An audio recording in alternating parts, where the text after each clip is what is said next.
All right.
All right, good afternoon, everyone, and welcome to our fourth session of our Future MDs in STEM Summer Program. We're super excited to have you all with us today.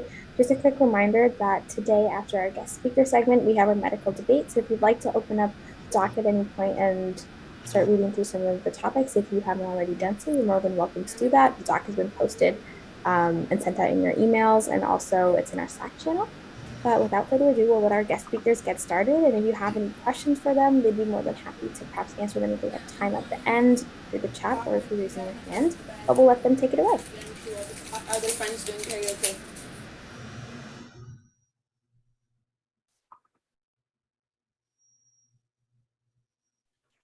Fantastic. Hello, welcome everyone. My name is Maddie. I'm the founder of Kaya. I'm here with Jody, and we're going to jump right in and tell you a bit more about us and a bit more about pre-med mental health. Cool, but first we're going to do a little bit of breathing. So in Kaya, we always have our peer leaders lead an opening circle, but because Ahmad is busy, I'm going to lead it today. And one of the common ones we do is box breathing. So if you've never done this before, it's really simple. I'm going to invite everybody to get into a comfortable position. You can close your eyes if that feels comfortable, or you can gaze down. And what you're going to do is you're going to breathe in for the count of 4. You're going to hold your breath for 4 seconds. Then you're going to exhale for 4 seconds. And then you're going to hold your breath for 4 seconds. And you're going to do this like a box. All right, so I'll talk you through it. All right, so you're going to breathe in for 1, 2, 3, 4. Hold 1, 2, 3, 4. Exhale 1, 2, 3, 4. Hold 1, 2, 3, 4. Breathe in 1, 2, 3, 4. Hold 1, 2, 3, 4. Exhale 1, 2, 3, 4. Hold 1, 2, 3, 4. One more time. Breathe in 1, 2, 3, 4. Hold 1, 2, 3, 4. Exhale 1, 2, 3, 4. And just give yourself a nice big sigh, and shake it out if you want. One of the reasons that we do breathing exercises to start our circles is that breathing can really help decrease stress. It can help us feel a little bit more loose in our bodies. And it's a good way for us to start workshops like these and all the workshops that we do. So thanks for joining us. I'm going to pass this over to Maddie just to give a little introduction. Awesome. Thank you, Jody. That felt awesome just to get a moment of silence and grounding. As I said, my name is Maddie. I'm the founder of Kaya. A little bit about me. I got my MBA at the University of Michigan Ross, studying social impact and business. I spent my career working across major tech companies and consulting. But last year, I took the plunge full time into being a founder and decided it was important to focus on teen mental well-being. I have my own lived experience. So I had bad panic disorder and anxiety when I was a kid. I grew up in Toronto, Canada. and I didn't have access to resources and community. So next slide. We had the wonderful opportunity, Jody and I had the wonderful opportunity of collaborating last year and really building this organization that is centered around creating a world where all teens have access to education, peer empowerment, and community along their mental health journeys. There's three main components of Kaya, and then I'll hand it off to Jody to kind of talk to you more about pre-med mental well-being. We do peer wellness leader training. So this is a online digital community training where youth have access to building skills to support themselves and their peers. So this looks like learning what are those coping skills, those mental health skills that you could actually pass on to your friends and be that advocate, be that ear to somebody who's in need. We also have peer empowerment groups that we're launching this year. So this will be a cohort of people around your age, led by a trained peer, a space to just connect and get mentorship and share life struggles. And then lastly, we have monthly community-led workshops. So people like Jody, other experts in the field come in, and we have a teen and an expert co-leading interactive Zoom workshops, all centered around positive psychology, relationship well-being, how to be your best self. So keep your eyes out for more info on how to get involved after the chat. But Jody, super excited to learn from you a little bit more about how these wonderful youth can become potentially a therapist one day and also learn how to take care of their mental health in this amazing profession in pre-med. Awesome. Well, first of all, thank you all for having us. I'm super excited to talk to you all today. And I'll start with just a little bit about me and my journey. So I am a licensed professional counselor. I'm also a registered drama therapist and a certified sex therapist. I'm also a new mom.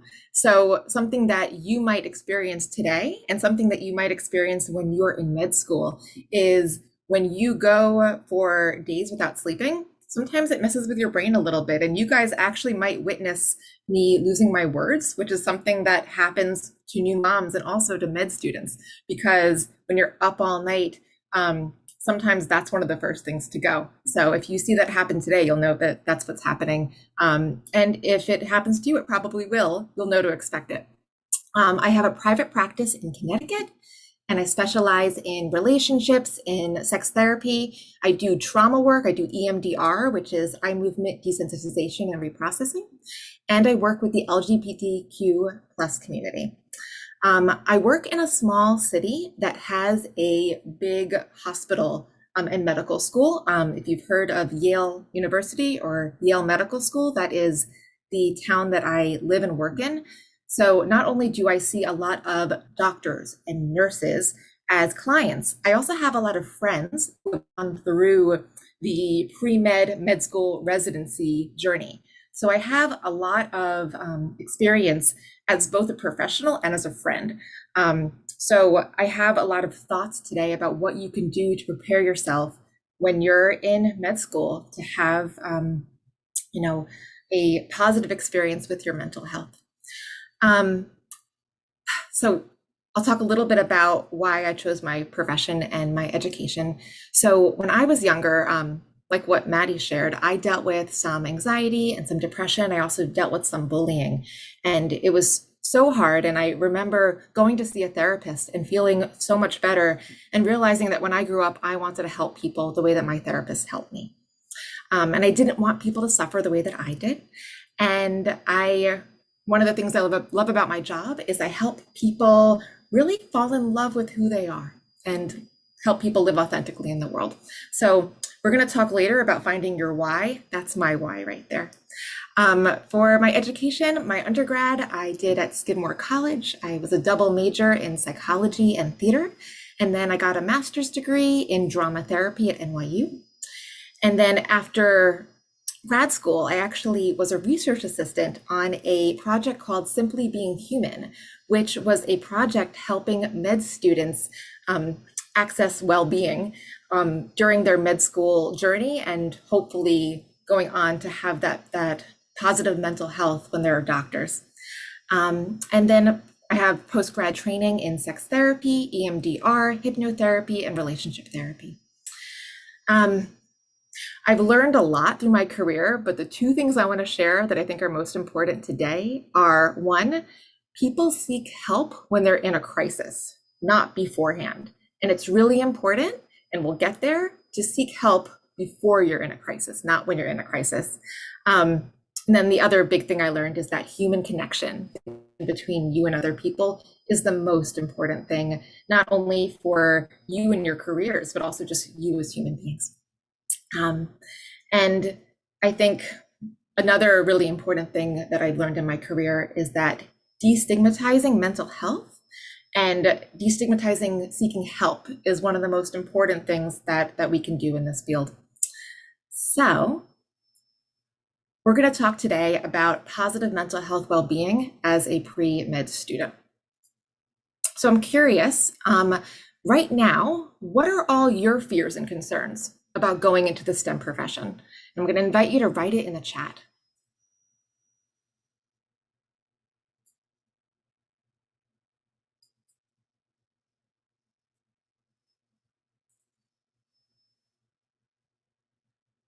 Okay, let's see. I'm not gonna be able to read them all, but I'll see if I can read some of them. Imposter syndrome, not making it into med school, not being good enough, yeah, failing, burnout, work-life balance, yeah. Yep, I'm seeing a lot of burnout. I'm seeing a lot of unable to manage time and life balance. Getting rejected, not creative enough, yeah. Not good enough. Okay, are you guys seeing a pattern here? A lot of worried that I'm not going to be good enough, worried about burnout, worried about failure, toxic, jealous colleagues. Yeah, not being perfect, less sleep.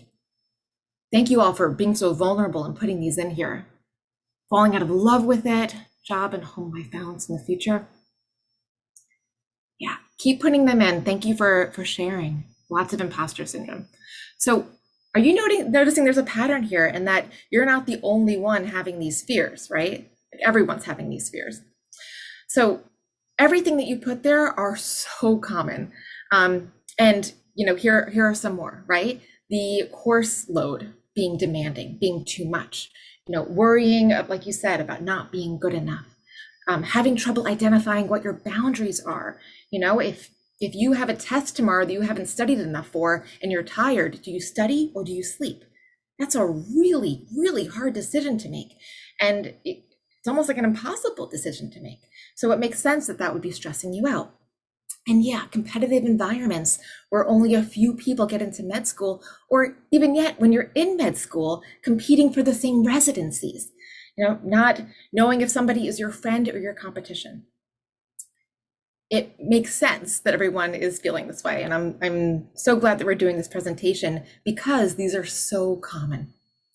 So I want to talk a little bit about skills that you all can implement in your daily life that are hopefully going to help with all those things that you listed. And we're going to go through them. We're going to have time for questions at the end. So if you have questions, make sure to jot them down. So if you remember a few minutes ago, I talked about my why I became a therapist. It was because it was two things. One, I didn't want people to struggle the way that I did.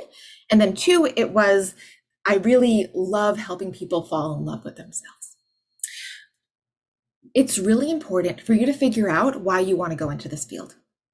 In fact, if you can all make a little note in a journal that you should spend some time later today on this, I want you to do that. We don't have time today to do a whole workshop, although I would love that. But I want you to make a little note that I want you to do a little journaling about why you're going into this field. If the answer is to make my family proud, or the money, or the prestige, I am going to encourage you to go 1 or 2 levels deeper, because those things are not going to sustain you when things get really tough. You need to kind of go a few levels deeper to really figure out what your why is.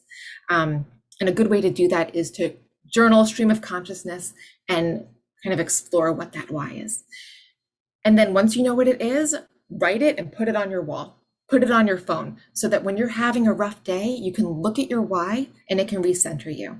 That, I think, is one of the most important things, because as you all know, school is going to be hard and there's going to be rough days. So going back to that why is so important. The second thing is having a really wonderful and authentic support system. And this includes friends that are in school, but also friends that are out of school. It's important to have peers who know what you're going through, but it's also important to have peers who can talk about things besides medicine or besides STEM. Like I said earlier, because of where I work and live, I have so many friends who are med students, and it was so much fun for them to hang out with me, who I'm not a med student, and we can talk about things that are not medical, and we can talk about TV shows that we watch, and we can have a good time. And having that support is like a reprieve from the stress of med school. So having that support system, and to make sure that these friends are people that really support you and want you to succeed, because as a few of you mentioned, it can be a really toxic environment where there's a lot of competition. So having friends who you know are rooting for you is so important. Have a therapist. And we'll get there in a second, but find a therapist before you need a therapist. Like I said before, people seek help when they're in a crisis, but oftentimes there's a wait list or you don't find a therapist right away that you click with. So find a therapist before you need one so you can take time to get to know each other.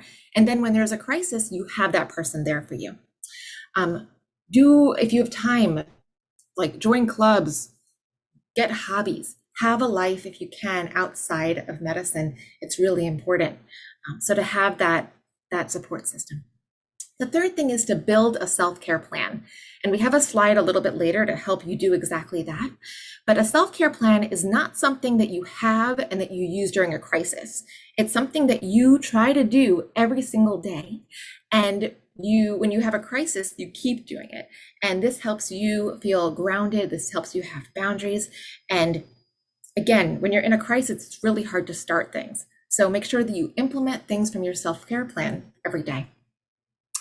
This fourth point is really important, and that's to remember that everyone feels insecure sometimes. I would go out to say that I think everyone feels imposter syndrome sometimes. If you look at the chat, look at how many of your peers feel the same way that you do. I can assure you, I have worked with nurses and doctors and lawyers and business executives and people in Hollywood. Both personally and professionally, every single person has felt insecure in their lives. So when you're feeling that way, know that you're not alone, even if it feels like everyone else is more confident than you are. The fifth point, and I know I'm kind of saying this one a lot, but it's really important.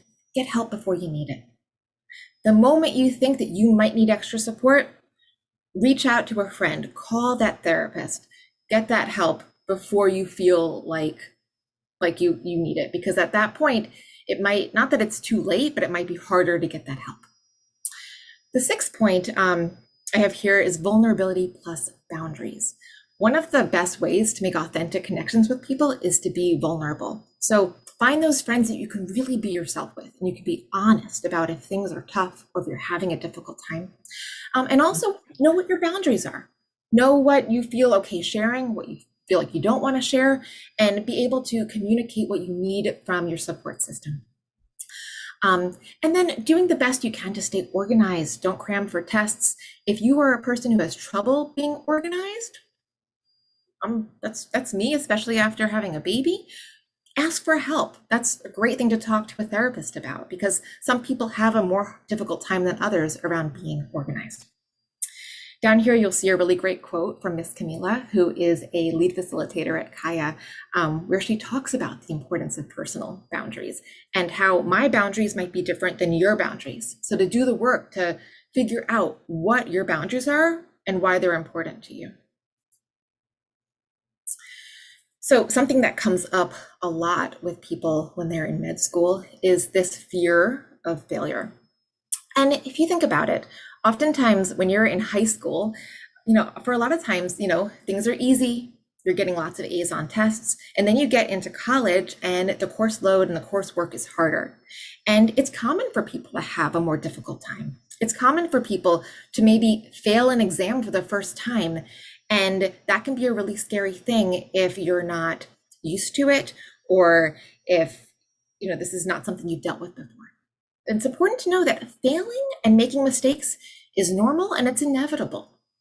Now, instead of thinking, oh, I suck, I'm awful, I'm doomed, I'm stupid, I'm a failure, when you have a difficulty, What would it be like instead to have more of a growth mindset and to think, well, what can I do to improve my results the next time around?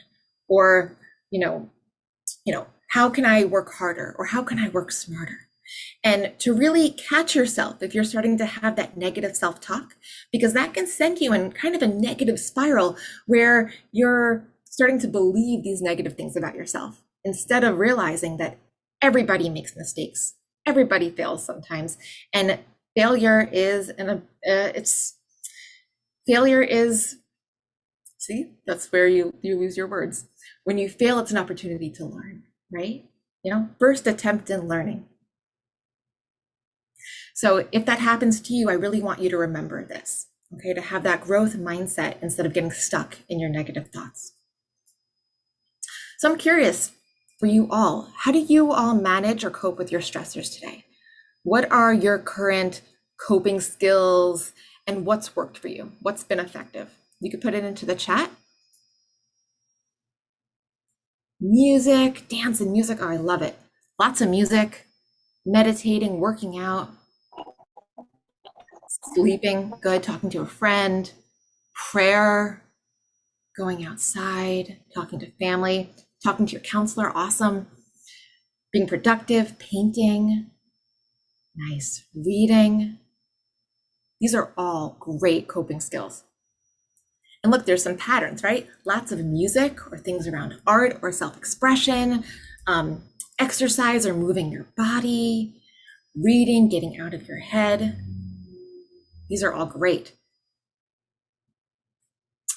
Okay, so like taking a break. I love it. Having that boundary, knowing yourself well enough to know when you need a break. These are all wonderful. So I think you actually all hit all of these, right? So exercising, going and talking to your therapist, doing relaxation techniques like the deep breathing we did earlier today, seeking that social support, listening to music, painting, journaling, doing something in your control like cooking or baking. All of these are great, and it's important to know what sort of things work for you and what can be your go-tos. What can be the things that you do when you're not feeling great? Something else that's not on here that's important is knowing your own clues for when you're having a rough time. And everybody might have different ones, right? So what is your own personal clue to when you're starting to move towards burnout or starting to move towards feeling stressed out? For example, sometimes some people might not be sleeping good enough, and that's a clue that they're moving towards burnout, or an increase in negative thoughts or anxiety or difficulty settling down. Know your own clues for feeling stressed out so that you can use your coping mechanisms.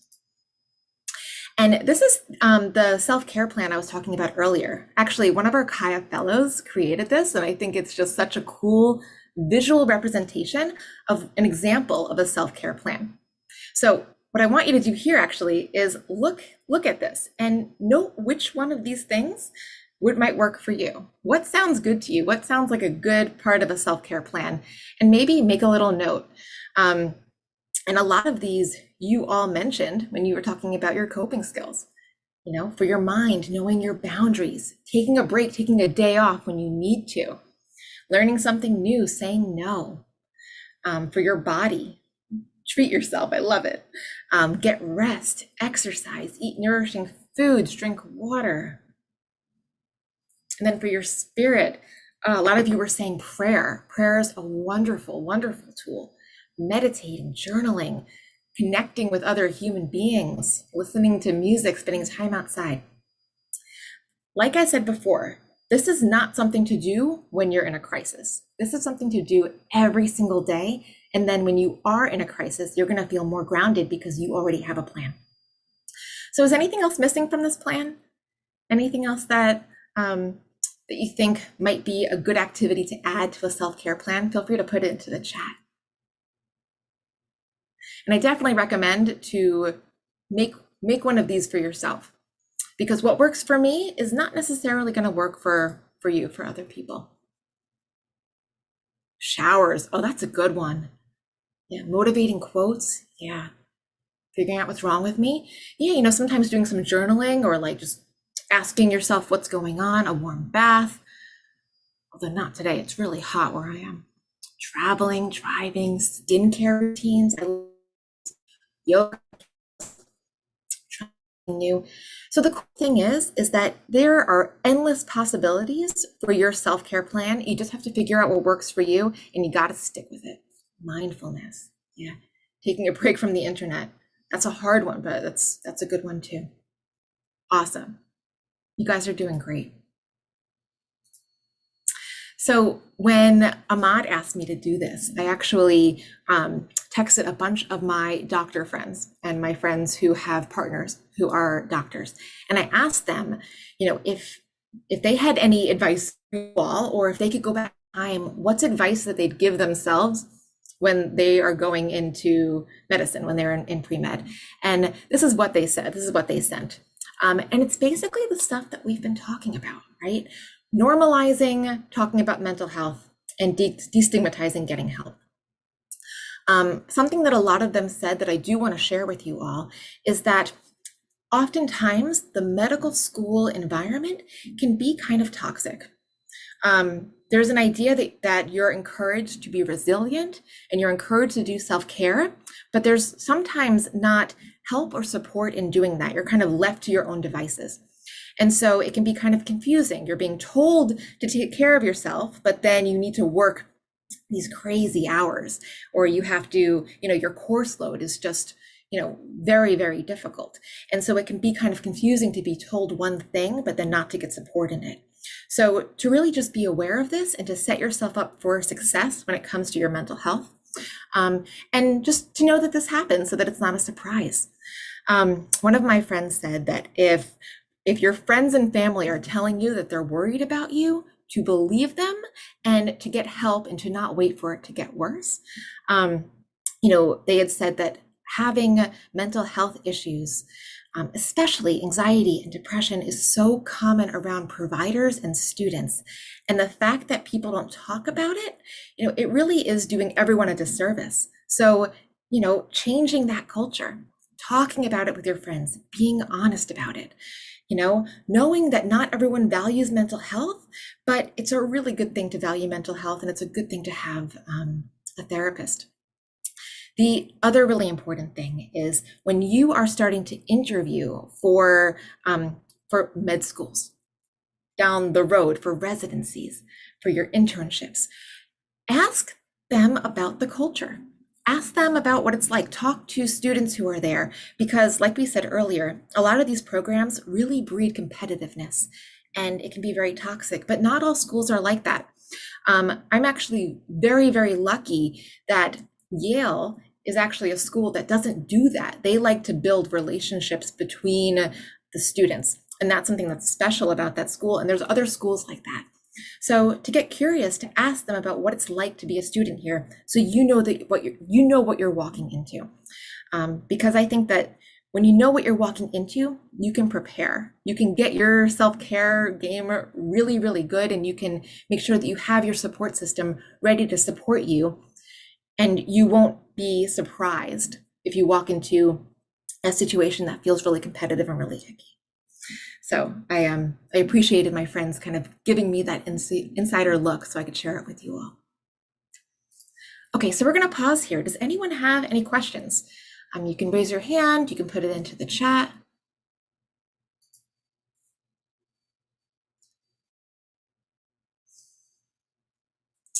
How can someone find affordable therapy? Winnie, thank you for that. That's a great question. So there's a few ways. One, if you have health insurance, you can call your health insurance up and you can ask for a list of providers who deal with what you need help in and that take your insurance. The other thing that you can do is you can Google therapist, your city, and you can put your insurance. And then what will come up is usually a few different websites.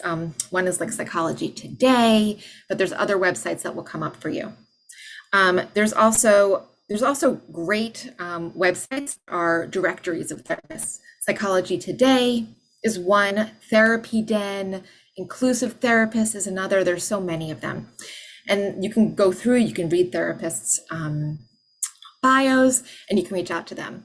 The thing you should know, and the reason why you shouldn't wait for a crisis, is that sometimes there can be a wait list, especially right now with COVID. It can be kind of hard to get in with a therapist. So find one now before you're in a crisis, so that you can be on their wait list. If you don't have insurance, a lot of therapists will do like a sliding scale or will work with a reduced rate. So you can also Google therapists in my area who do a scale. So I hope that answered your question. Oh yeah, and this one's great. Vivian said a lot of colleges have student counseling centers. Absolutely. One issue with that is sometimes you're given like 5 sessions instead of being able to see somebody for a long time. Okay, and I see that Desmond has your hand up. So I hope I pronounced your name correctly. I'm all ears. Do you think that mental health should be like a course, like in medical school, to be like to help them medical students be more successful? Oh, 100%. 100%. That would be amazing. I don't know of any programs that do that. Not saying that there aren't. I know that there must be some, because I know that when I was a research assistant for this program called Simply Being Human, that was a med school in New Jersey, and they absolutely did that. But that's a great question to ask when you go on your interviews. Is there a course on mental health? 100%. Great question. Okay, I'm just going down this list. Also, feel free to raise your hand. Let's see. Oh, thanks. Maddie put some great resources in here. Thank you.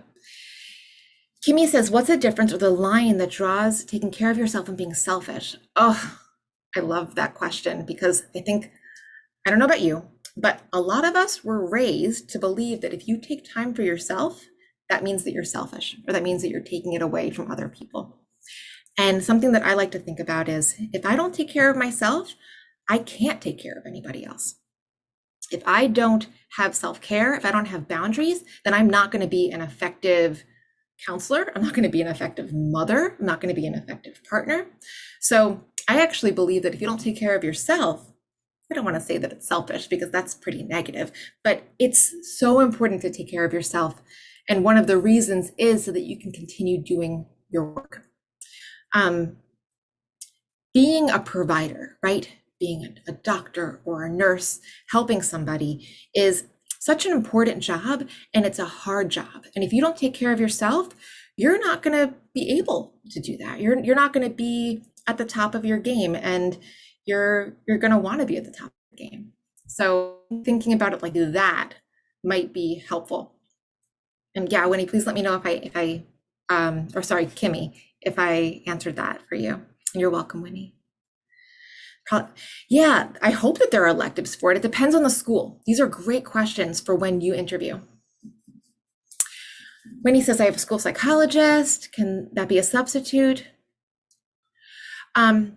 So a school psychologist, it depends, right? So oftentimes school psychologists do assessments, and that's their job. They're assessing for certain things. They're assessing for, if you have a learning disability, or if you need extra help in something. But some school psychologists will be there for you to talk to. They're all trained in that. It just kind of depends on what they have time for. Definitely talk to your school psychologist. Worst case scenario, they can give you a referral to somebody who can see you more often. Yep, that's right, Maddie. So yeah, so there's so many different ways that we call people who do therapy, right? And it's so funny, right? Because my license is licensed professional counselor, but I'm also a certified sex therapist and drama therapist. Psychologists also do therapy, but they also tend to do assessments and research. So it can be kind of confusing, but just know that all of these labels can be for people who you can talk to. How would a med student or resident fit therapy into their schedule? This is a great question. And it can be really hard. So one thing that I know that some people have done is they, there are some like online or text options for therapy. Um, I've heard some people who have done them who've had better results than others. But now you can get a therapist online whenever you want. I think that's COVID was such a hard thing, but one of the positive things is it brought therapy online. Most therapists do telehealth, right? So if you have a half an hour or 45 minutes for your lunch and your therapist doesn't mind you eating, you can see your therapist on Zoom like we're doing right now during your break. I mean, the hard thing is that you do have to make time for it, but there are therapists that work on the weekends. There are therapists that you can see during your lunch hour. And honestly, if you could see a therapist every other week, because that's what you have time for, that's better than not seeing anybody at all. What is drama therapy? Oh, I'm so glad you asked that. So drama therapy is a creative arts therapy, sort of like music therapy or art therapy, where we help people move through trauma or move through anything that's been difficult in their lives using theater processes like acting, role playing, writing, performing, things like that. A lot of times we do it with groups of people, but sometimes we do it individually. Improv, yes, do lots of improv. It can be incredibly healing and really cool. And right now in my practice, unfortunately, I don't get to do too much drama therapy. It's mostly talk therapy, but drama therapy is very cool and it can be very, very healing and very fun to do. Okay, so we have to wrap up. I want to thank everybody for their awesome questions. Before we do, if you want to get involved with Kaya, this is how. You can text us at 7-655-1189 with your name, email, and Kaya MedStem Empowered. If you're interested in joining our community, we're also having a really cool community summer social that Ahmad is leading. That is tomorrow. Tomorrow, right? Yeah. Wow. It's already Thursday. So definitely think about joining if you're interested. Yeah. So thank you all for having us and for having this conversation. Thank you, Jody, and thank you for everyone who hosted us today. Great to meet you all. Yes, thank you so much. If everyone wouldn't mind giving them a Zoom round of applause, since this isn't something that we can do in person, it's something we like to do for our guest speakers. I've also attached a thank you form in the chat, like for all of our other guest speakers. If you wouldn't mind filling this out for Jody and Maddie as soon as you can, we'll be sending over the thank you responses to them as soon as possible. But again, thank you so much, Jody and Maddie, for coming and taking the time to speak to us about mental well-being for pre-med students. It was incredibly helpful, and we hope you have a great rest of your day. Thank you and good luck on your journey. Yeah, thanks for having us. You all do great. Perfect.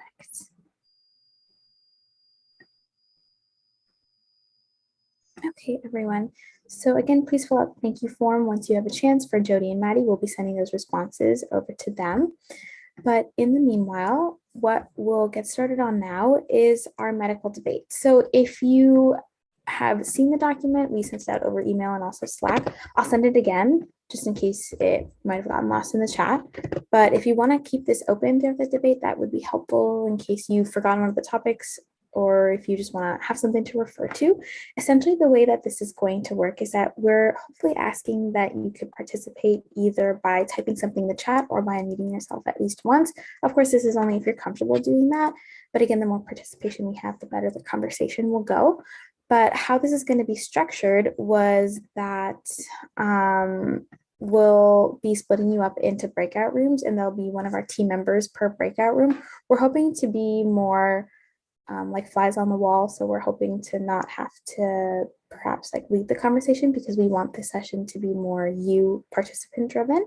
But if the conversation dies down, we'll ask some questions maybe to pick it back up. So we'll do that for about 7 minutes in your breakout rooms, which will have maybe 30 to 35 people each. And then after that, we'll come back to the main room and then we'll talk about it. And then we'll do this for each of the topics that we have. So there are 4. We might not get to all 4 today, but we'll probably get to at least 3. So I'll go ahead and share my screen so we can just go through the topics quickly before we split up into breakout rooms. And if you have any questions, you can go ahead and ask them in the chat, or you can raise your hand. Okay, so this is the medical debate document. There are a couple of topics that we're going to be talking about today. The first one being a bottled water and single-use plastics ban. You can read through the pros and cons of banning bottled water and single-use plastics. Essentially, bottled water and single-use plastics, they have negative impacts on human health, but they're also a more cost-effective method to keeping food fresh and for providing water in a more easily accessible way. So there are a bunch more pros and cons, and we have some questions you can consider and some resources, but that's the first topic. And it goes really well with our research symposium topic this year, which is climate change and how it affects human health. So that's why we wanted to pick this one for starters. So you can talk about that one first. And the second one is universal health care. So some questions we'll be kind of asking you are, perhaps maybe to consider what healthcare looks like in your country or your state or your city, some pros and cons to having universal health care, how has the pandemic affected it, does it seem effective, does it seem ineffective, would you make any changes to it if you could design your own ideal healthcare system? We have some resources there if you'd like some more help with the topic. And then another one that we thought was really cool to talk about this year is designer babies. So essentially, designer babies are genetically modified embryos in vitro. So the way that designer babies work is that the parents would either choose traits that they want to be expressed in their children, etc.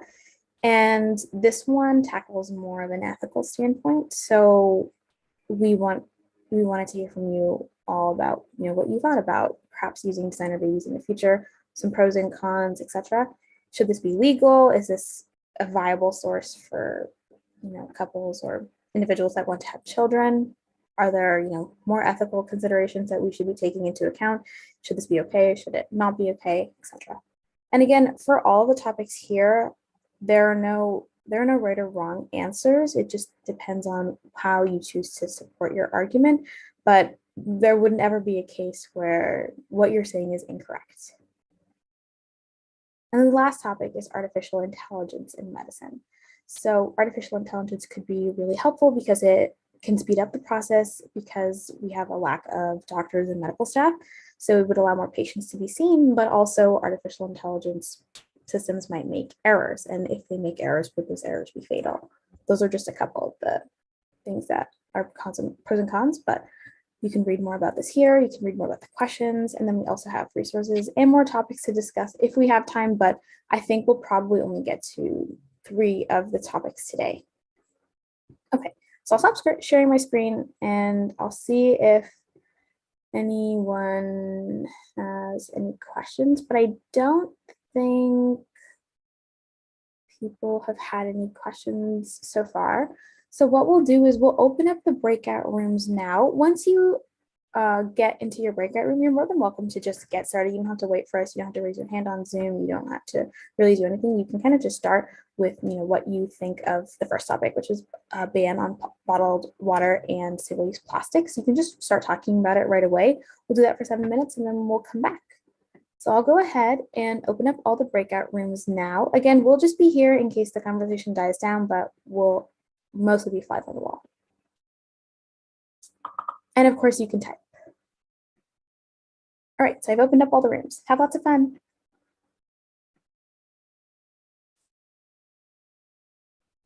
Are we supposed to get a notification? Yes, you should. And if you're not assigned, there are a couple people that aren't assigned, so I'm just moving you all now.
All right, welcome back, everyone.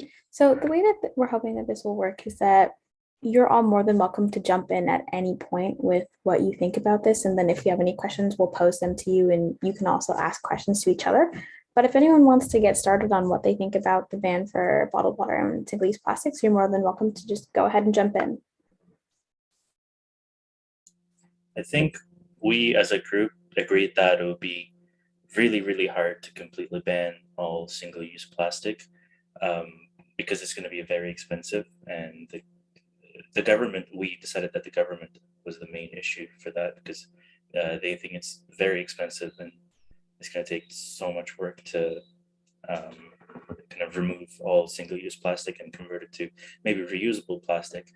Um, and but I personally think that it's worth like the money and the work, but at the end of the day, it's not my my decision to do that. So.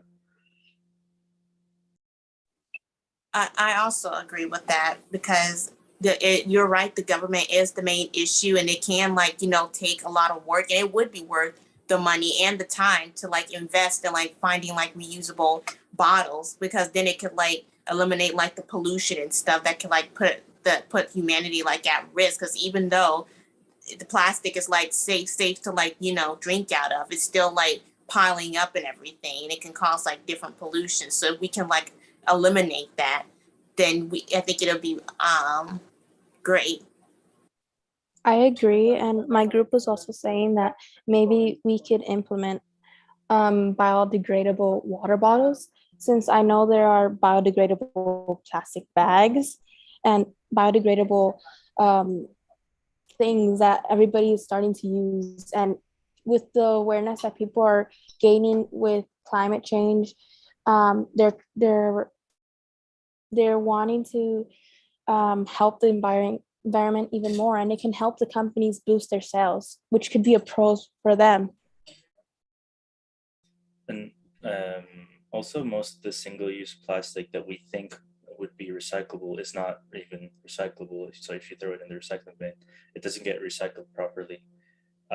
So I think we can also combat this pollution with requiring companies to make properly recyclable single-use plastic. So when you throw it in there, so then there's another part throwing it in the recycling bin, which most people don't do. So when you recycle that single-use plastic, it can actually get recycled back into some other form of recyclable plastic.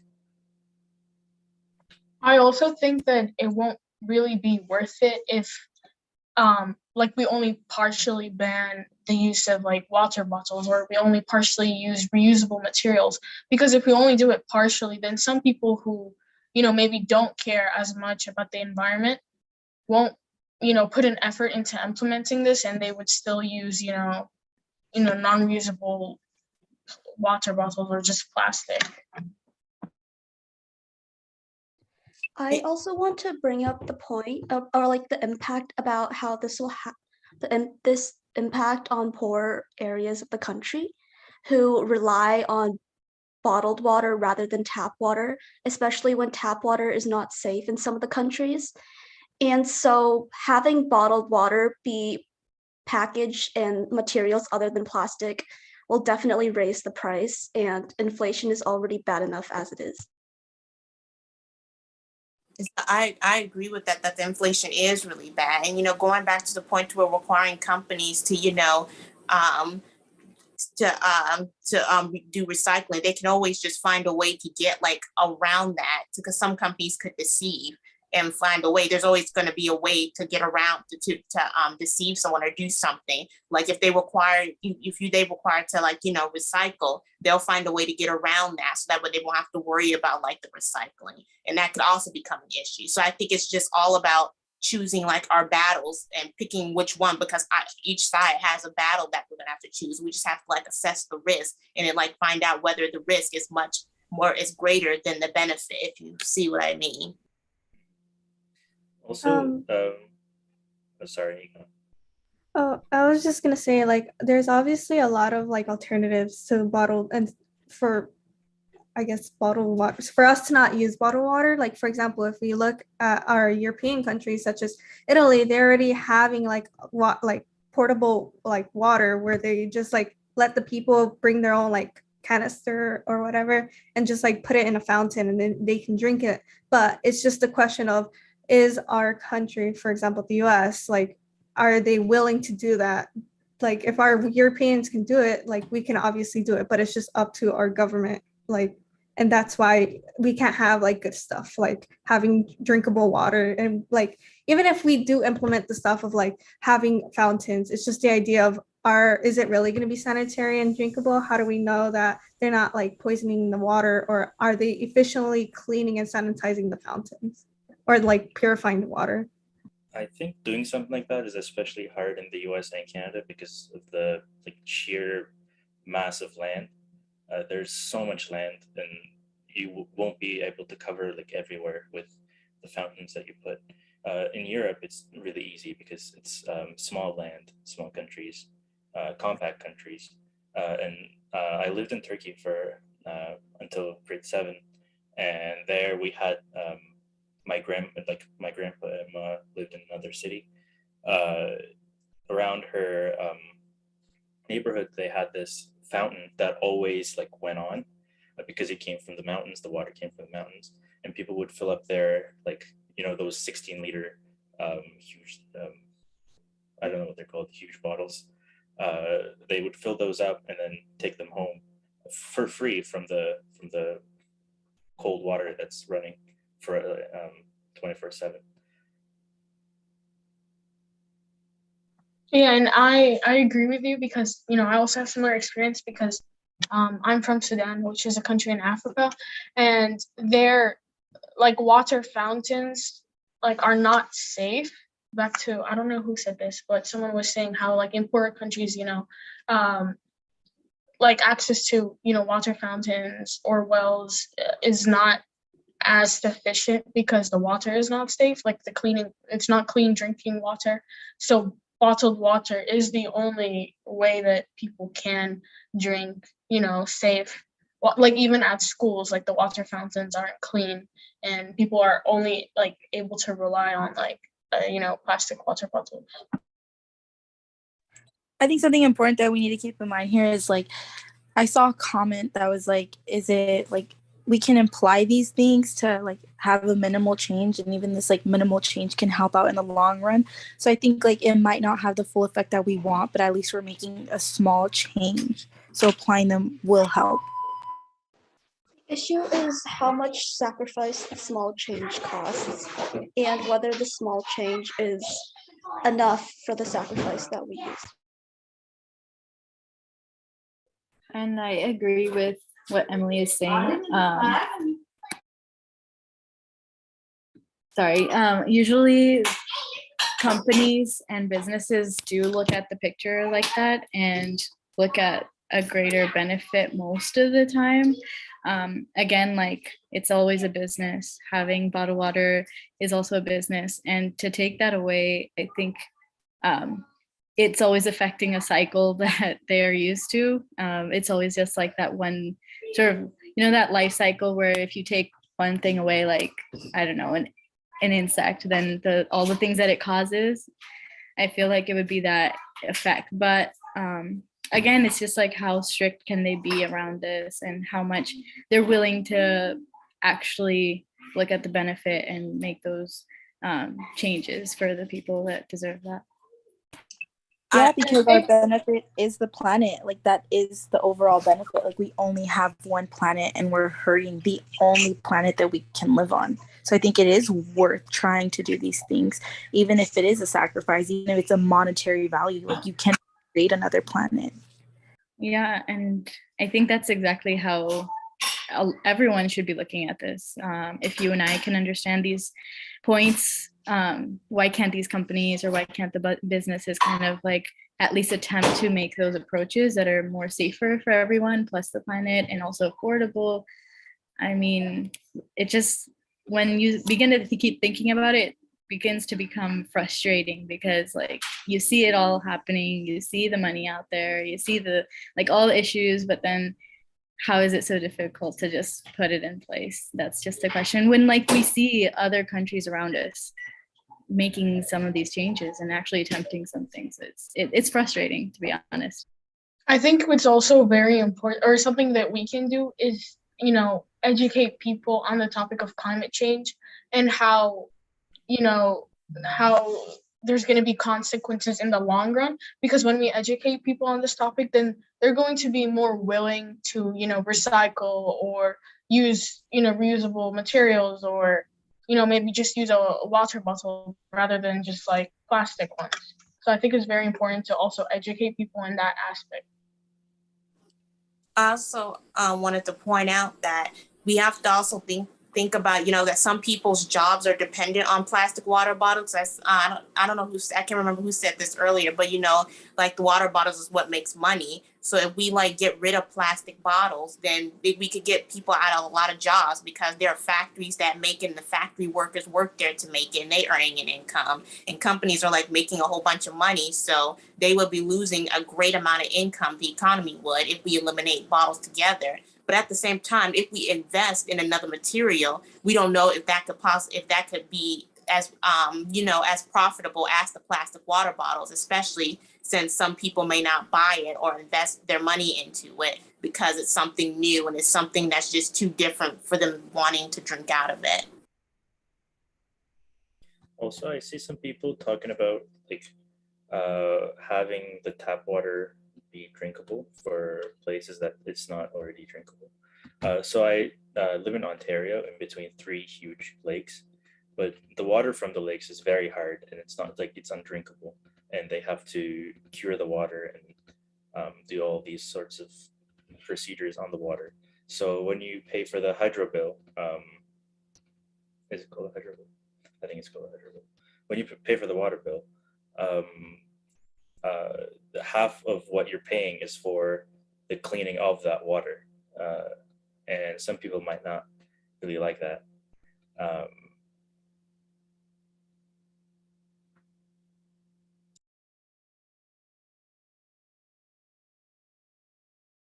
I think that's a very hard concept to like understand, because it's something you just have to deal with. Because although people might not like that, it's like, okay, would you rather shower with this like water that's not suitable for you, or would you rather pay that money? And I think that's something that is the question that is imposed upon those people who want to complain about these sort of like taxes. Like, it does take a person to work that. Like, it's not a luxury. That's what it is, that's healthy, that's hygiene. And that's Sorry, you can go. you can go ahead. I already had my turn. Oh, thank you. I just wanted to say that the issue with climate change is that the moment you go against climate change, you can see the short-term benefits. But with the moment you help climate change, you don't see any immediate benefits, which is why many people don't really see the impacts of harming the environment. So I'm gonna bring up that we wonder, sometimes we can like wonder why the government like doesn't do anything about like the clean water, or not the clean water but the dirty water. But sometimes sometimes the government works like, if the water is not killing or hurting that part of the population instantly, then it's not like a big issue to them, if you guys see what I mean.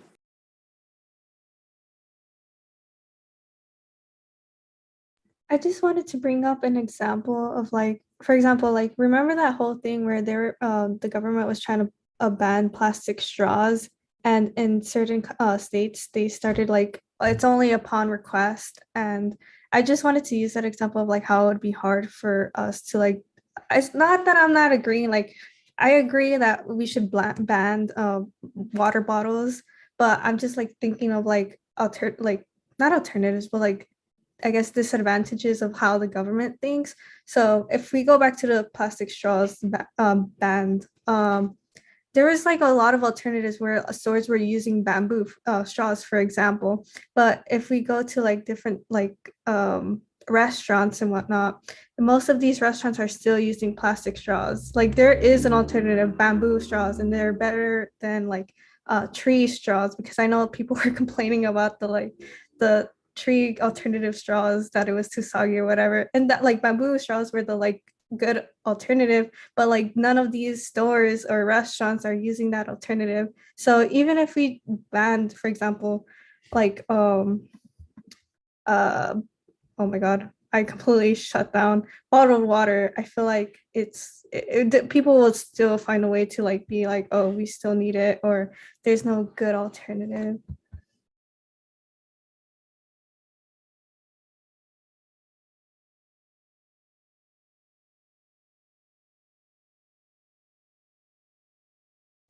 Does anyone want to share anything else before we move on to our second topic? This was mentioned in our group that even if we decide to ban water bottles, or we try to change it into like a more biodegradable or like a compost safe material for like packing, then the companies creating the or distributing the water would have to increase their cost of production as well as increase the cost of the water that they're selling it at. And so this would ultimately lead people to not want to buy water as much and probably lean towards more unhealthy beverages such as like juice and like soda and stuff that are cheaper. And so when we think about changing or banning this water, we have to also think about, oh, well, water is not their only choice. They could be doing something worse. For example, like those unhealthy beverages. So yeah, just something to consider. Yes, absolutely. All right, great job, everyone. It was lovely to hear all of your thoughts on this. So we're going to be moving on to the second topic now. It's going to work the same way as before. I'll be hopping around to some of your rooms just to make sure everything's going well. But again, this is all you driven. So as soon as you get into your breakout room, you're more than welcome to start talking. And our next topic is about universal healthcare. So I'll be opening up all the rooms now, and you're more than welcome to head out.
Yeah, you're all more than welcome to get started as people start coming back in from the breakout rooms, but you're all more than welcome to say what you talked about in your rooms or any thoughts that you had on this.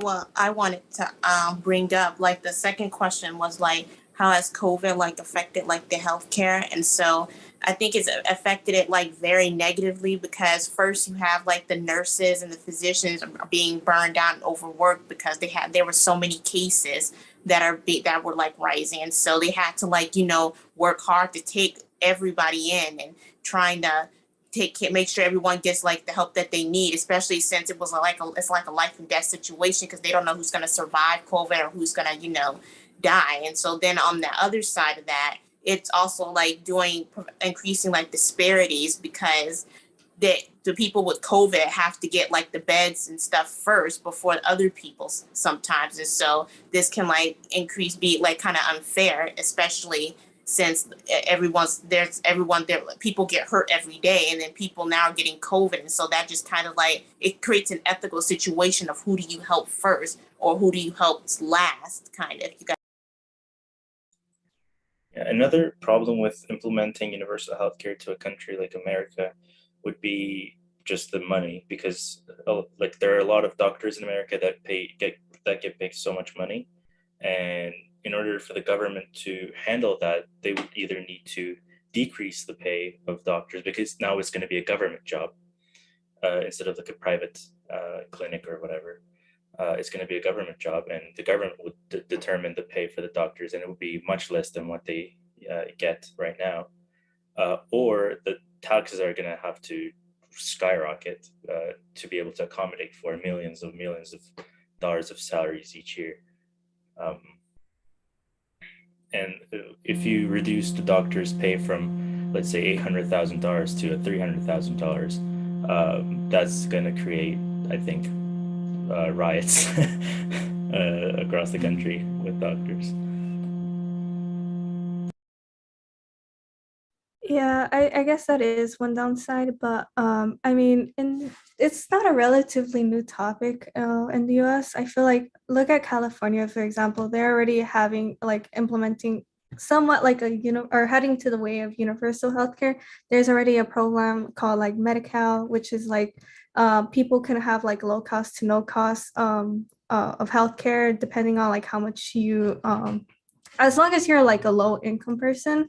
And there are like, if we look at an example of like Switzerland, they still have like universal healthcare, but they also have like private companies that insure people. So I guess that can be one way that we can have universal healthcare. Like some people would have to some people could pay for private companies to insure them. It's just like it would allow for like different coverage for when you're inside the hospital. For example, if you have to stay for a very long time, that private company will more likely cover the cost than like universal healthcare. I guess that's just like one alternative that I can see, like have universal healthcare while offering private companies to insure people. Yeah, and I think like even though there are cons, like what telehealth, is that how you say it? What you said. I think in the end there are more pros, so that's why like we should, strive towards, providing universal healthcare, because if we do provide universal healthcare, then people who are, more, financially unstable or are, not doing so well economically, they will be able to advocate for themselves health-wise, because then they know that they won't have to pay as much, or they won't have to be scared of the medical bill, so they will visit the doctor more often, or they will advocate for themselves if they're feeling sick. So I think that's why it's important. Yeah, I agree with you on that. And it encourages people to like live like a healthier lifestyle since they're like going to the doctor and stuff. And so since they're living a healthier lifestyle, that's also another pro, because then they won't have to go to like the doctor or go to the emergency room or something as much, which can like decrease, which can also help the government and benefit the government in a way, because they don't have to pay as much if they focus more on preventative care, like you said. I think I know I'm not completely sure about how insurance works in America, but I think if you can afford it, you pay for private insurance, right? And that covers you if you get sick, so you don't have to pay any money other than money you pay for your insurance. Is that correct? I believe so. I'm not 100% sure. But Sorry, just a quick question. Like, yes, it does kind of work that way, but also you have many different aspects of how somebody can get healthcare in the United States. You can get it through your employer, through public healthcare, which is Medi-Cal. Coming from California, that's how I have health insurance. Or you can also get it if you're a veteran through the VA. And just from speaking from personal experience, I have been like an advocate for universal health care from a very young age. I'm since I was like 15 and I'm 22 now, and having the ability to work with communities who are lower income, it's a very it's a very big necessity to have in your community to have at least some sort of aspect of healthcare. But I will agree that it might be a little bit difficult, but in the end, you really don't know until you try. And I think states like California, where I'm currently from, are doing some sort of advancements in that. And only time will tell if it really does help on a national level. Because a lot of other arguments that people might have, especially from states that are Republican, is that they don't want people to be dependent on social programs, but the majority of their state is well within the poverty line and has to depend on social programs like food stamps, um, like other like social programs that they need. So it's very much a contradiction on their behalf to say that they don't want their people to be dependent on these programs, but they cannot afford themselves to give these programs more stability. And I think that's where it falls in line, where people don't understand that in the United States alone, it's very much a political issue, unfortunately. And I wish it wasn't, because it shouldn't be. People should have access to healthcare. Um, and I study both political science and biology, so I'm very like intertwined in this sort of topic. And it's comes a lot from the United States blatantly being very scared of the ideals of like socialism and what it means to have social programs. Because if you look at programs like the Veterans Assistance Offices, like they have, if you're a veteran, you pretty much are guaranteed access to healthcare. Yet the VA is unfortunately very misfunded, and you're in line for months on end trying to get at like actual quality healthcare. Yeah, So yeah, that's the case with most universal healthcare. So if you wanted to book an appointment with like a doctor here, you might like a specialist, you might get like 6 months, 8 months wait before you can see the doctor. yeah, exactly. So it's very unfortunately heavily misinterpreted and misrepresented. And I don't think anyone really truly understands what it means to have universal health care or implement it on a national scale, whether it be here in the United States or in other, countries like Canada. And yeah, it's very difficult. And so there are many there are many cons, but there are many pros as well. And I think it definitely just depends on like how much how much both parties are willing to work with each other when it comes to offering healthcare, because I'm sure everyone here wants to, make a difference and makes like help people in the long run. But, you have to really put your biases aside and have to understand that you're all here for the same reason, which is to be physicians and be assistants to, the communities that you come from. So it all and ultimately depends on, being there for not only yourself but also for the people around you. And yeah, that's all I got. I wanted to add something quickly about like insurance, private companies that are oh my God, I'm so sorry. How like certain companies they offer you like health insurance.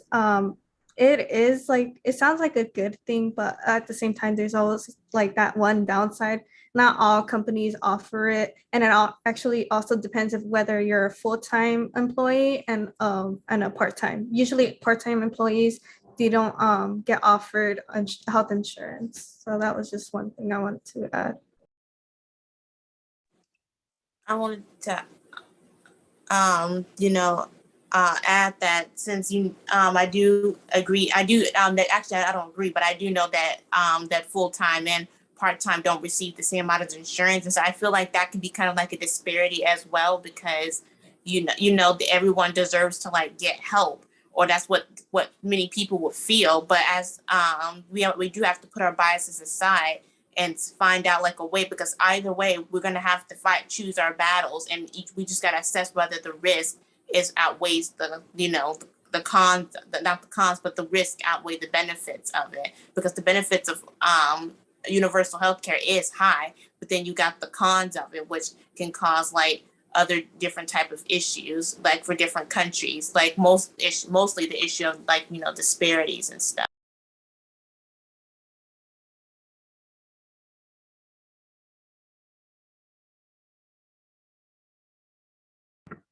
Okay, I think with that, and again, great discussions, everyone. I love everything that I'm hearing and what I'm seeing in the chat as well. You're all doing an amazing job. But with that, we're going to move into probably our last topic for today. So we're going to stop with designer babies, but we'll still, finish that one up in your breakout rooms and then come back.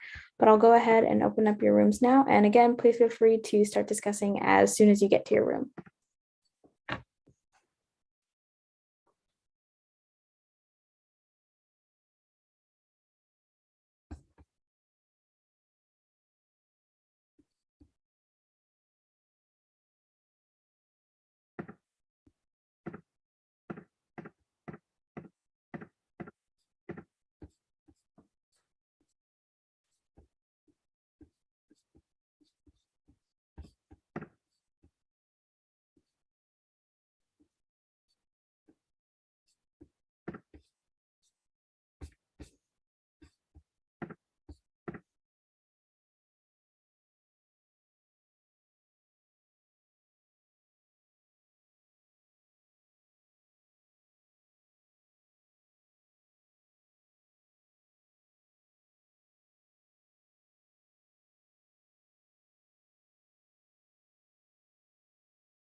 Okay, hello. So within the group that I was in, we mostly talked about how, like, what might happen if it gets implemented, and we talked about how it would increase the gap between people, like the rich people and the not rich people. Um, and the rich would just be a whole different superior species, because like depending on the level of gene editing that's possible in the future, the rich would be more smarter, better, more prone to diseases. No, sorry, not more, less prone to diseases, um, and they would just overall be higher species than the people that can't afford gene manipulation.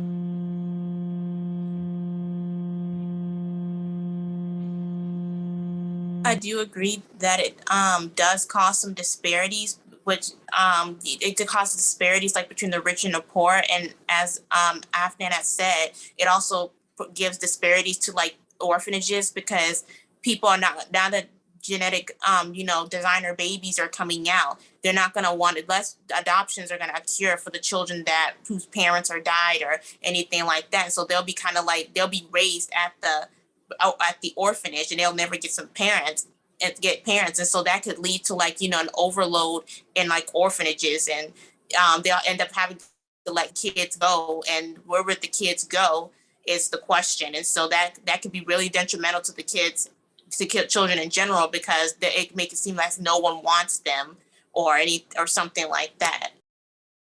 Personally, I think there are too many issues with this one, but one of the biggest one that stood out is that naturally as humans, we're never really satisfied. As long as it kind of helps, maybe with like preventing a disease, or like helping it with stuff that is a very hard, like anything that is hard to find a cure for, maybe. But even then, I wouldn't just change the whole human genome there. I would just, attack that particular mutation or genes that activate that.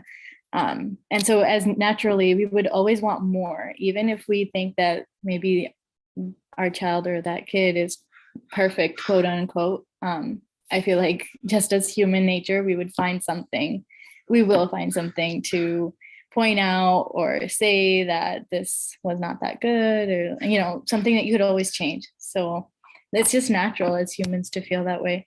So the more we have, the like even more we want. So I feel like it just would not go well. It would not end well. So yeah, I feel like, no, go ahead. Sorry. Also, I feel like it wouldn't matter if it's legal or not. Rich people will find a way to get designer babies if it's possible. If it's like reliable and possible, it's not going to matter if it's legal or not, because rich people already do a lot of illegal things, and having a perfect baby, I think, is worth the risk for them. Yeah, and like even though there's definitely like the benefit of preventative medicine, there's also room for error. And when you're trying to alter like one gene, maybe you can defect another and create this whole other mistake per se. So I guess the real question is it really worth it, or is it like really worth the risk? And I think someone in my group mentioned that. So.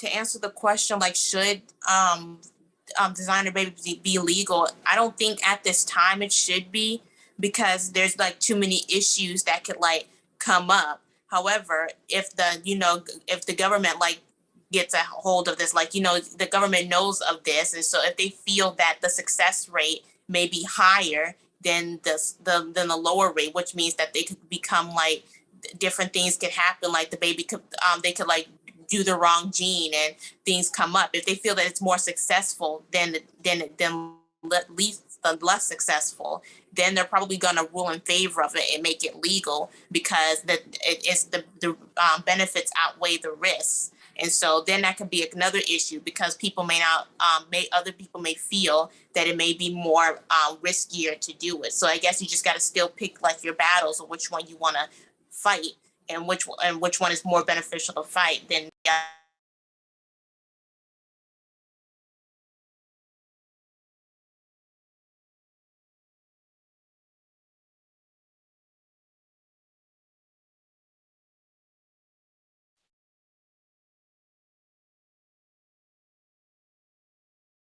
Question.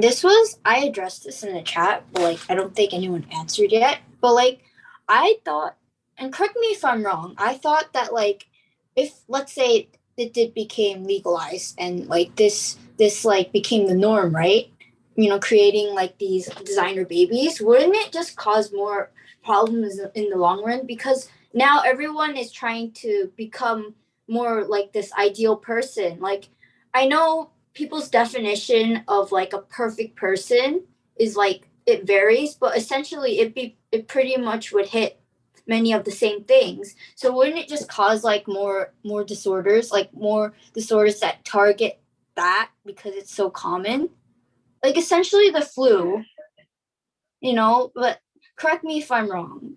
That's just how I thought of it. Not only that, but like it'll also like think wasn't this like an idea back in like World War II or how like they like eugenics, I think. So yeah, that's my thoughts. I also want to bring up the fact that memory and experience, as well as environment, also play a large part in who a person is.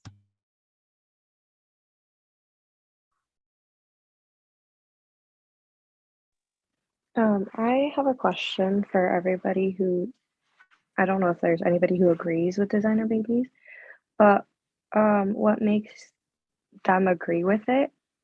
Because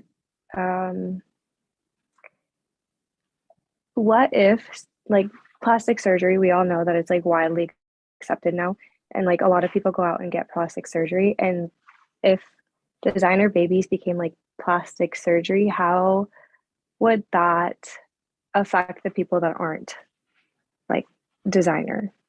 Like how do you guys explain that part?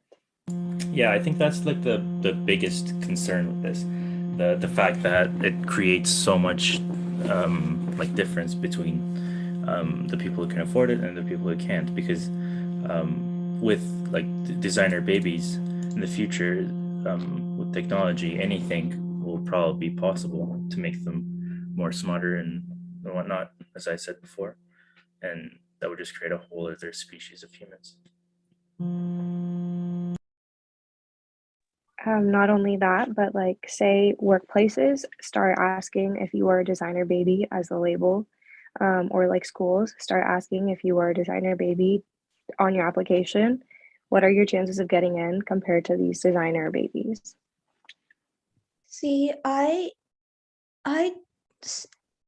I'm kind of playing both sides here. I don't have a strong opinion on either, but I think if I were to go yes, then I would say, well, what if you were a designer baby? What if you could be one? See, I think that would be the issue there. And they would also be considering the long-term what ifs of what if everybody in society became one. And so I would like to add on to that, like designer babies is basically like a new race. So we have to think about it this way, like you know that there's the new LGBTQ plus community now, and so they sometimes ask like, what gender are you on your application? So that's kind of the same thing as asking whether you're a designer baby or not, or like with race and ethnicity, they ask that on your application sometimes. So they add, so it's kind of like a whole new group. So I guess if you think about it that way, it may not seem as bad as as we're thinking of it to be, because we already have different groups of people. It's just simply an addition to our community. Yeah, and I Well, I definitely really agree with that, because I think like the main issue with designer babies is not the legal issue or like, the health benefits. It's more the ethical issue and, the social division that it creates between poor and rich, like you said, like racial division, or, the division between, being born natural or being, modified in a lab. So it's just mainly ethical. Also, I don't think it would create too much issue with like jobs and whatever, because we already have rich people and rich kids, and we don't usually see them taking up jobs of other people that are not so rich. Like if this is implemented and if it's very expensive, then the rich people that are going to be able to afford it are going to have perfect babies, but it's going to be such a small portion of the population that I don't think it's going to create a problem with jobs and whatnot. But if it's more affordable, let's say to the middle class, then a lot more people would have designer babies, and then that would create a lot of problems with jobs, because the poor people who need jobs wouldn't be able to get them because they're not designer babies. that was such a weird sentence to say. I'm also kind of playing like both sides. Like, I shared this with my group. I saw like this Reddit post. It was like, I think the subreddit was called like True Off My Chest. And it is this person, this woman described like her son, and then how like it was like very, it wasn't like a, it was like a very black and white situation. She's just like, oh, I'm getting this off my chest. I'm like so glad that like I sent my son to live with like proper medical professionals, because he's essentially in like a vegetative state. Like he's alive and he's like awake, but like what was it? He can't do anything. He's bedridden. He doesn't know how to feel. Like he can't. I think he said he can't feed himself, and he's like he can't form opinions for himself or like think properly. And it was because he was just born with like this really degenerative condition, like disease, that led him to this condition. And then like she just like, oh, I'm glad I sent him away, because like he was just like a lot of pressure on my family. And then like in this case, if gene editing was like normalized, then it could have solved all that, you know? She wouldn't have to experience that. And like what someone said in the comments about like cancer and stuff, like it would solve that too. But then here comes like the whole ethical issue, because there will be more than enough people who will manipulate it and like use it for their own benefit. So like I'm just kind of torn between both sides. So I'm just gonna reference the movie Gattaca because that's the only knowledge I have on this topic. But it was basically a movie about like genetically modified babies. And when it came to career, it actually had a great impact in career. So genetically modified babies actually had more opportunities to get specific jobs. For example, I think one of the jobs were being like an astronaut, and they refused to have anyone that wasn't genetically modified as a baby. So I think that we underestimate how much of it will genetically modified babies will have an effect in career. I know this is just a movie, but I'm just basing it off of that. I have a question. Thanks. I know that like the embryo is being genetically modified. Does that mean that it can't be passed down? Because if it can't, then they will basically have to keep repeating the process again and again for every generation, and it won't really. No, I think it I can think be the babies passed are down. Yeah. Yeah, I think it can be passed down, because if DNA was modified, then the DNA replication it probably could. Also, I've been thinking about this, and I think that logically speaking, the issue I have with it now is that it's not healthy for parents to have the choice of so-called designing their children. It's just not healthy in a family. However, I think it would be fine, for example, for the I don't have that many problems against having the rich trying to design babies, because it's the same thing as the rich paying for their child for their future, because it's essentially just paying for their future as well. And again, genetics don't have that much of an impact on personality. I do see the division issue though. I agree with Emily that about like the family issues because now that I think about it, okay, now I look at the price. It's not that expensive. It's $20,000. It's like a new car. So like middle class people will probably be able to afford it if they really want it. But now that I think about it, if like genetic modification probably won't be able to impact one's like self. Like okay, you understand it when I give the example. Let's say like a genetically designed baby is very smart, but not like they don't want to become a doctor, or they don't want to become an engineer or any of these stuff. They just want to play music, let's say.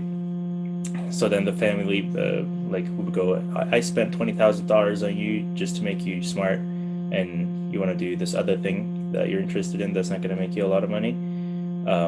And that would just create so much pressure on the people that are genetically designed, even though they might be more superior to others. With more power comes more responsibility, I guess. Yeah, I I see what definitely you're agree. saying. Oh, sorry, you can go. Okay, just real quick, yeah, I definitely agree with what you're saying, and it's going to create this kind of like, unhealthy expectations for genetically modified babies, to be perfect and to be the best that they can and to be, I guess more athletic or more intelligent or the best at everything. So it's going to create that pressure. Yeah, I also kind of wanted to say that it's not much of perfect because perfect is very subjective, but it kind of gives the illusion, it just gives the kind of conditional love because that when you create a child and you're able to engineer that child, you're kind of giving conditions of what the child has to be or should be in order for you to love them, and you're not loving the child themselves. I feel like going back to is it ethical or not ethical? It would be ethical if the parents are told that before giving birth, the child would grow up with like a terminal disease, and the only way to prevent that would be to genetically modify them. But other than that, I don't think it would be.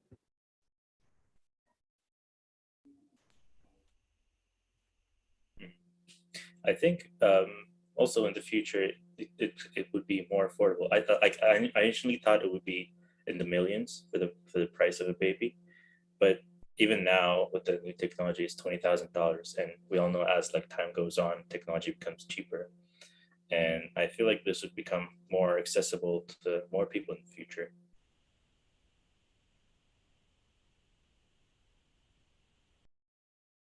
Yeah, just the last thought. I know that people definitely mention manipulation, and I don't know if any people mention this, but there could also be monopolization where people who are designer babies try to prevent other people from being them.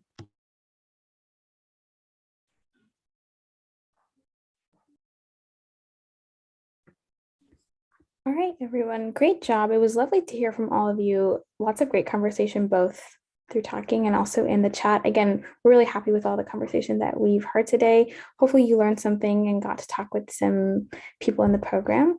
But if you don't have any questions, you are more than welcome to head out. Great job on the debate today. We're really, really proud of all of you for talking and for conversing and for respecting each other's opinions. I've sent a link to the week 1 homework in the chat. So some of the questions on the week 1 homework ask what you liked about week 1 and what you didn't like about week 1. And for those of you that have filled out the form so far, I've gone through all of the responses for what you liked and didn't like, and we're going to be trying to make some changes to our last 2 sessions so that we incorporate more of what you do like and less of what isn't working for you as well. But again, thank you so much for coming out to our session today. We'll see you on Friday at 5:00 p.m. Eastern Daylight Time. Again, please fill out the homework when you can and the guest speaker form. And I'll stick around if people have questions, but if not, you're more than welcome to head out. Bye, everyone.